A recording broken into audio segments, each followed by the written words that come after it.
Good morning बच्चों। कल मैंने आपको चैप्टर नंबर 9 आँखों के तारे कविता लर्न कराई थी। आपको ये पूरी कविता अच्छे से लर्न हो गई?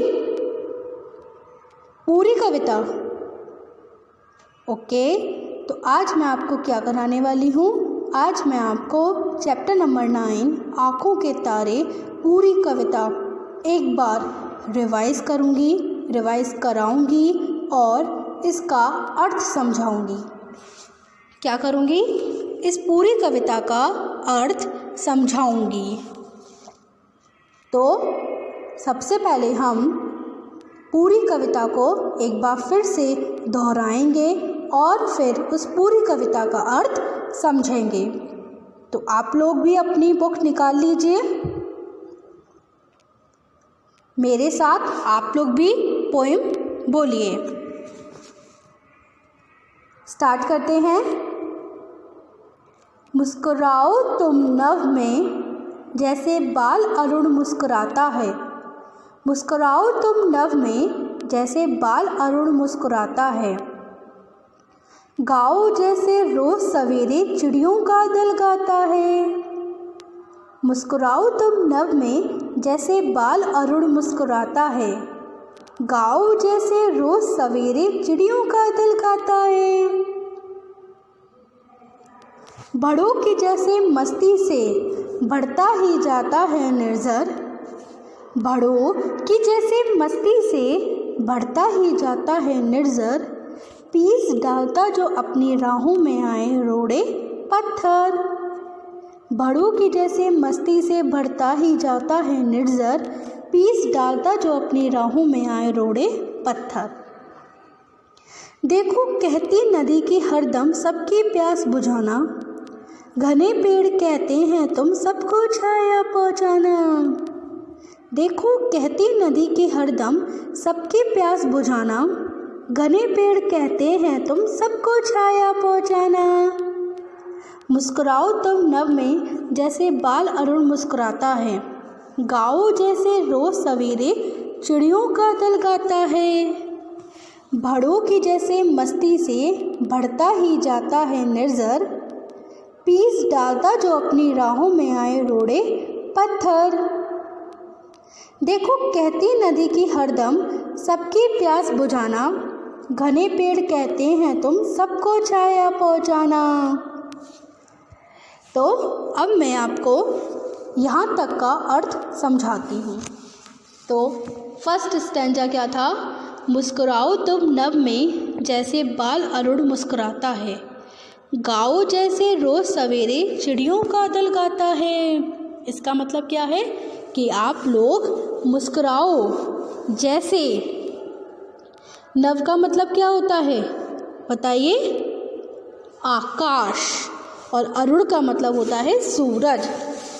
समझ में आ रहा है आपको? तो पोएम कह रही है कि मुस्कुराओ तुम नभ में जैसे बाल अरुण मुस्कुराता है। कि आप मुस्कुराओ ऐसे जैसे आसमान में जो सूरज होता है वो मुस्कुराता है। आप देखते हो ना आसमान में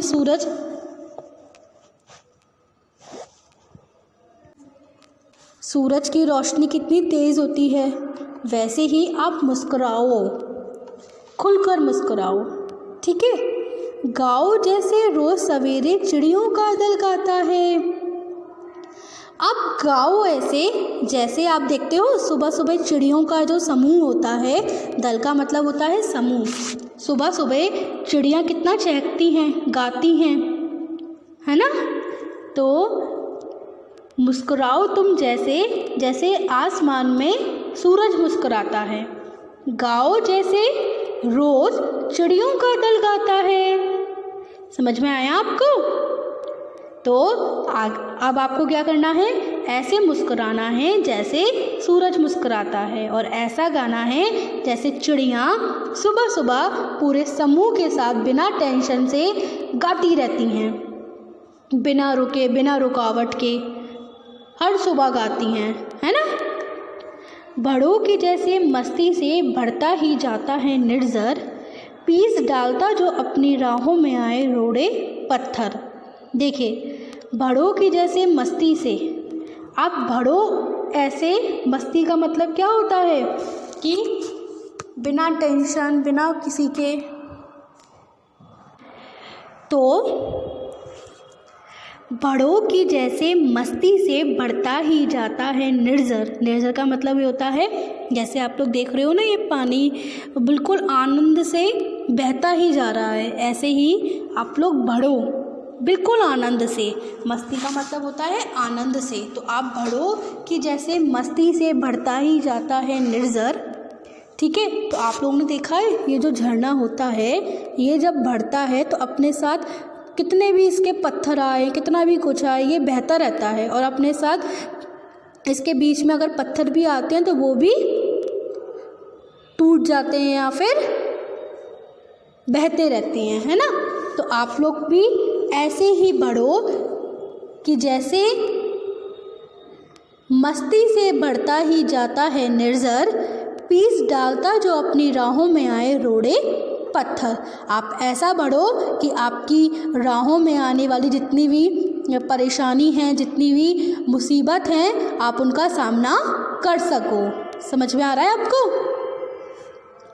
देखो कहती नदी की हरदम सबकी प्यास बुझाना। देखो नदियाँ कहती हैं हमेशा कि तुम सबकी प्यास बुझाना। घने पेड़ कहते हैं तुम सबको छाया पहुँचाना। नदी हैं, हरदम का मतलब होता है हमेशा, तो नदियाँ हमेशा कहती हैं कि सबकी प्यास बुझाना, और जो घने पेड़ होते हैं वो हमें क्या देते हैं? छाया, है ना। तो आपको इतना समझ में आया? तो एक बार फिर से पोएम रिवाइज करते हैं। मुस्कुराओ तुम नभ में जैसे बाल अरुण मुस्कुराता है, गाओ जैसे रोज सवेरे चिड़ियों का दल गाता है, बढ़ो की जैसे मस्ती से बढ़ता ही जाता है निर्झर, पीस डालता जो अपनी राहों में आए रोड़े पत्थर। देखो कहती नदी की हरदम सबकी प्यास बुझाना। घने पेड़ कहते हैं, देखो कहती नदी की हरदम सबकी प्यास बुझाना। घने पेड़ कहते हैं तुम सबको छाया पहुँचाना। तो आपको इसका मतलब समझ में आया? आगे बढ़े, चलिए आगे बढ़ते हैं। देखिए आगे बढ़ते हैं और आगे की पोएम को पहले दोहरा लेते हैं। तो चलिए आप लोग भी बोलिए मेरे साथ। दीप सुलग कर कहता है तुम ऐसी ज्योति जलाओ। दीप सुलग कर कहता है तुम ऐसी ज्योति जलाओ, भटक रहे जो अंधकार में उनको राह दिखाओ। दीप सुलग कर कहता है तुम ऐसी ज्योति जलाओ, भटक रहे जो अंधकार में उनको राह दिखाओ। अपने लिए जियो जो उसको क्या जीवन कहते हैं। अपने लिए जिए जो उसको क्या जीवन कहते हैं। जीते हैं वे ही जो औरों के हित दुख सहते हैं। अपने लिए जियो जो उसको क्या जीवन कहते हैं। जीते हैं वे ही जो औरों के हित दुख सहते हैं। औरों की विपदा में जो आते हैं सब दिन काम। औरों की विपदा में जो आते हैं सब दिन काम, वही एक दिन कर जाते हैं जाति देश का नाम। तो एक बार फिर से बोलिए। दीप सुलग कर कहता है तुम ऐसी ज्योति जलाओ, भटक रहे जो अंधकार में उनको राह दिखाओ। अपने लिए जियो जो उसको क्या जीवन कहते हैं। जीते हैं वे ही जो औरों के हित दुख सहते हैं। औरों की विपदा में जो आते हैं सब दिन काम, वही एक दिन कर जाते हैं जाति देश का नाम। तो हमने पोएम रिवाइज कर ली, अब हम समझते हैं इसका अर्थ। तो देखिए, दीप सुलग कर कहता है तुम ऐसी ज्योति जलाओ, भटक रहे जो अंधकार में उनको राह दिखाओ। इसका क्या मतलब होगा? आप लोग दीपक जलाते हो, तो दीपक जो दीप होता है वो सुलग कर कहता है कि तुम ऐसी ज्योति जलाना जो हमारे भटक रहे हैं अंधकार में उनको राह दिखाओ। जैसे बहुत सारे लोग अंधकार में भटक जाते हैं कि ऐसा करने से हमारे साथ ये हो जाएगा, हमें तो देखिए अंधकार का मतलब होता है अंधेरा। जैसे दीप सुलगकर कहता है तुम ऐसी ज्योति जलाना जो अंधेरे में भटक रहे हैं लोग, उनको राह दिखाओ। ठीक है, तो आगे बढ़ते हैं। अपने लिए जिए जो उसको क्या जीवन कहते हैं, जीते हैं वे ही जो औरों के हित दुख सहते हैं। देखिए अपने लिए जीना, तो जीवन उसको नहीं कहते हैं कि हम सिर्फ अपने लिए जिएं, अपने लिए अपनी खुशी मनाएं, अपना ही सारा काम करें।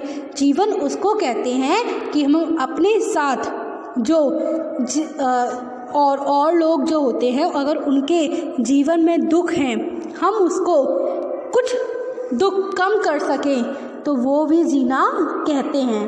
देखिए अपने लिए जिए जो उसको क्या जीवन कहते हैं, जीते हैं वे ही जो औरों के हित दुख सहते हैं। अपने लिए जीना जीवन नहीं कहते हैं, जीवन उसको कहते हैं हम अगर लोगों के दुख को सहें, हम उनका दुख कम करें तो उसको जीवन कहते हैं। समझ में आया? औरों की विपदा में जो आते हैं सब दिन काम, वही एक दिन कर जाते हैं जाति देश का नाम।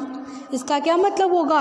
अगर हम औरों की परेशानी, मुसीबत, कठिनाई को दूर करेंगे, हम उनकी मुसीबत में काम आएंगे, तो वही एक दिन हमारी क्या कर जाएंगे, हमारे लिए देश का नाम हो जाएंगे।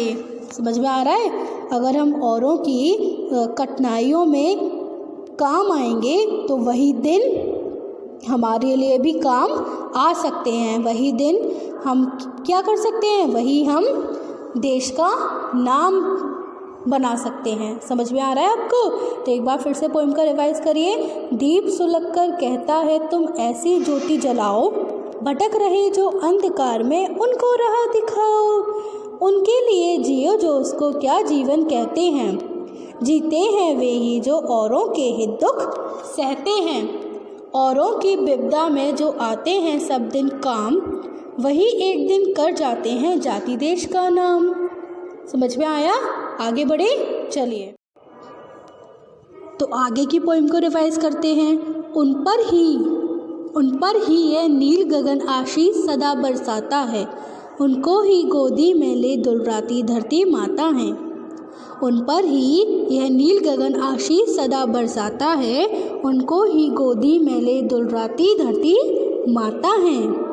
अपने सुर में पवन उन्हीं की गाता गौरव गाथा, उनके आगे झुक जाता है बड़े बड़ों का माथा। उनके आगे फीके लगते हैं सब राज दुलारे, क्योंकि हुआ करते हैं वे जग की आँखों के तारे। उन पर ही यह नील गगन आशीष सदा बरसाता है, उनको ही गोदी में ले दुलराती धरती माता है। अपने सुर में पवन उन्हीं की गाथा गौरव गाथा, उनके आगे झुक जाता है बड़े बड़ों का माथा।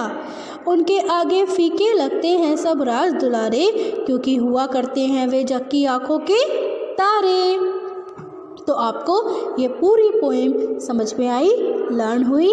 तो जल्दी से अब हमारे ये 3 स्टैंजे बचे हैं समझने के लिए, हम उनको समझते हैं। तो अभी आप लोगों ने देखा कि आपको किस तरीके से मुस्कुराना चाहिए, किस तरीके से गाना चाहिए, है ना? आपको किस तरीके से लोगों की हेल्प करनी चाहिए। तो उन पर ही यह नील गगन का मतलब होता है जो हमारा आसमान है वही आशीर्वाद देता है, यानी नीला रंग। गगन का मतलब क्या होता है? आशीर्वाद, वो आसमान। तो उन पर ही हमारा जो आसमान है, नीला आसमान, आशीष का मतलब होता है आशीर्वाद। तो उन पर ही आशीर्वाद देता है हमारा आसमान, उनको ही गोदी में ले दुलराती धरती माता है, कि जो लोग दूसरों की मदद करते हैं, खुलकर मुस्कुराते हैं, खुलकर जीते हैं अपनी ज़िंदगी, खुलकर आगे बढ़ते हैं और खुलकर गाते हैं, दूसरों की मदद करते हैं। समझ में आ रहा है आपको? तो उनको ही गोदी में दुलराती धरती माता हैं। अपने सुर में पवन उन्हीं की गाथा गौरव गाथा, उनके आगे झुक जाता है बड़े बड़ों का माथा। जो पवन होता है, हवा होती है, अपने सुर में पवन उन्हीं की गाथा गौरव गाथा गाती है। जो लोग दूसरों की मदद करते हैं, मुस्कुराते हैं खुलकर, आगे बढ़ते हैं और बोलिए जो लोग परेशान होते हैं, कठिनाइयाँ आती हैं लोगों की जीवन में, वो तो दूसरे लोग उनकी मदद करते हैं, तो उन्हीं के लिए क्या होता है, पवन जो होता है, हवा होती है, उन्हीं के सुर में गाथा गौरव गाती है और उनके आगे झुक जाता है बड़े बड़ों का माथा, यानी वो लोग खुद झुक जाते हैं उनके सामने। समझ में आ रहा है? उनके आगे फीके लगते हैं सब राज दुलारे, उनके आगे फीके लगते हैं। राज दुलारे का मतलब होता है जो राजा वगैरह होते हैं उनके आगे फीके लगते हैं, कम महत्व होता है उनके आगे। ठीक, तो उनके आगे फीके लगते हैं राज दुलारे, क्योंकि हुआ करते हैं वह जग की आँखों के तारे। जग का मतलब होता है संसार और आँखों के तारे होते हैं बहुत प्यारे। समझ में आया आपको? तो चलिए एक बार फिर से पोइम को रिवाइज करिए।